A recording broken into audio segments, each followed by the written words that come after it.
parts niya, yung pinagpalitan niya. Lahat ng parts nandyan. Stock exhaust, naka-carbon. Carbon fiber. Oh, original to. 4,960 kilometers. So, yo, what's up? What's up?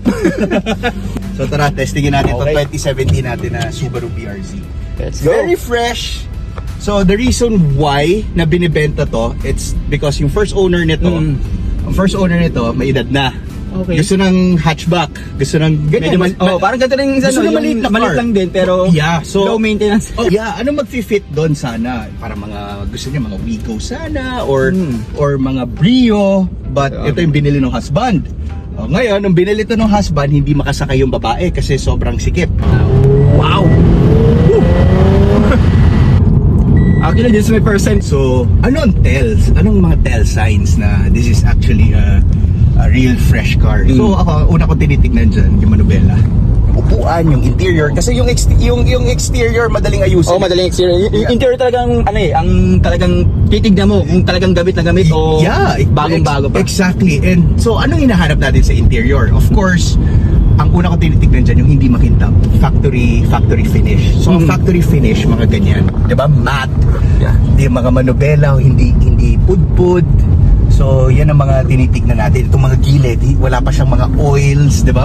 Bukod sa mga wear and tear ng mga upuan. Ang lamig ng aircon ha. Ang lamig ng aircon. Mind you, this is a 2017 model. 2017 model, magpa 5,000 pa lang siya. Grabe, natambak lang talaga, no? Tinambak lang talaga. Tinambak So, na. swerte ng mga kabili nito. Yeah, swerte. Para na kayong bumili ng brand new. Yes, naka-race na Almost original. brand new, ah. Almost brand new. Naka-race na original na rims, pati center cap, pati yung lug nuts. Semi-modified pa. Yeah. Medyo loaded na siya. Pero hindi siya naka-coilovers Hindi rin siya chinun.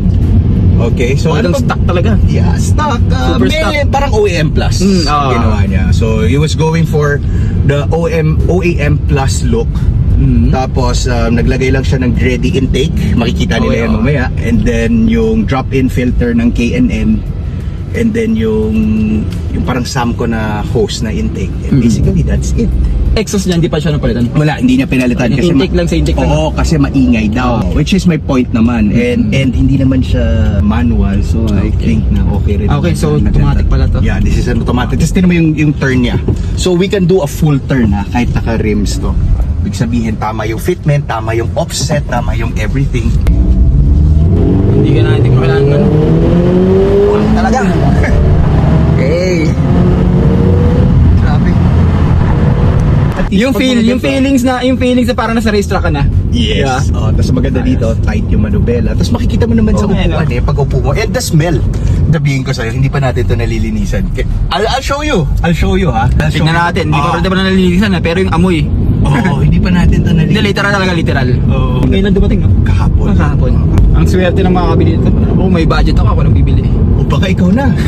Very soon. Dito natin kukunin yung una natin iba-buy and sell. Sige, pag-usapan natin.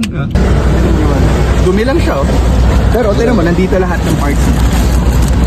Intake, Gredy. Lahat ng original na pinalit ni sir. Bago pa yung yung extra wheel. Oo.